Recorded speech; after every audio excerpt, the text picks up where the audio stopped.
कुछ ऐसे तथ्य बताने वाले हैं जो शायद आपको पता भी नहीं होंगे।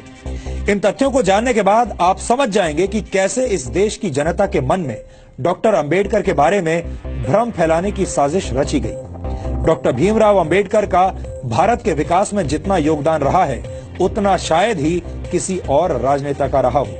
एक अर्थशास्त्री, समाजशास्त्री, शिक्षाविद और कानून के जानकार के तौर पर अंबेडकर ने आधुनिक भारत की नींव रखी थी और देश उनके इस योगदान को लेकर आज भी जागरूक नहीं है। आपको बता दें कि डॉक्टर अंबेडकर संविधान की प्रारूप समिति के अध्यक्ष थे। उन पर आधुनिक भारत का संविधान बनाने की जिम्मेदारी थी और उन्होंने ऐसे संविधान की रचना की जिसकी नजरों में सभी नागरिक एक समान हो, जो धर्मनिरपेक्ष हो और जिस पर देश के सभी नागरिक विश्वास करें। एक तरह से भीमराव अंबेडकर ने आजाद भारत के डीएनए की रचना की थी। इसके अलावा डॉक्टर अंबेडकर की प्रेरणा से ही भारत के फाइनेंस कमीशन यानी वित्त आयोग की स्थापना हुई थी।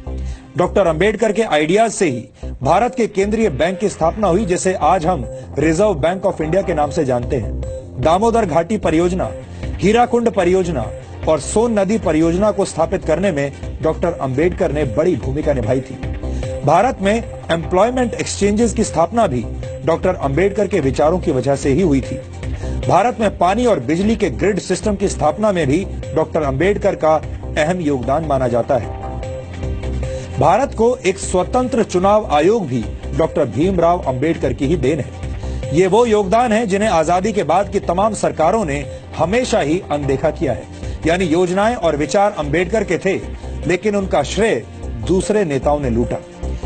यहाँ हम आपको भारत के पहले प्रधानमंत्री पंडित जवाहरलाल नेहरू और डॉक्टर भीमराव अंबेडकर के बीच चले राजनीतिक शीत युद्ध यानी पॉलिटिकल कोल्ड वॉर के कुछ उदाहरण भी बताना चाहते हैं। डॉक्टर अंबेडकर जवाहरलाल नेहरू की सरकार में प्लानिंग का मंत्रालय चाहते थे, लेकिन नेहरू ने अंबेडकर को सिर्फ कानून मंत्रालय दिया, प्लानिंग मंत्रालय नहीं दिया।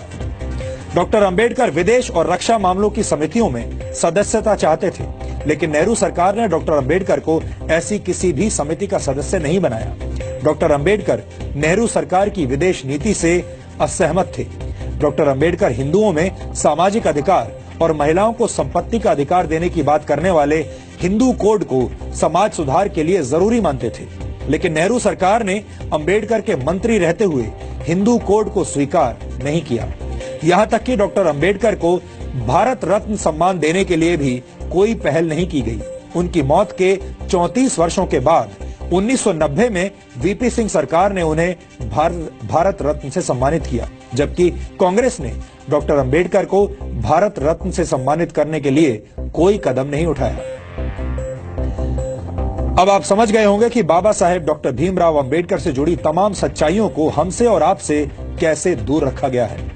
इन सच्चाइयों को जानना और समझना आधुनिक भारत के निर्माण के लिए बहुत जरूरी है। डॉक्टर अंबेडकर को जातियों की सीमा में बांधना और उन्हें सिर्फ दलितों के मसीहा के तौर पर पेश किया जाना उनके साथ बहुत बड़ा अन्याय होगा। इसीलिए आज हम डॉक्टर अंबेडकर के मूल विचारों को आपके लिए डिकोड कर रहे हैं।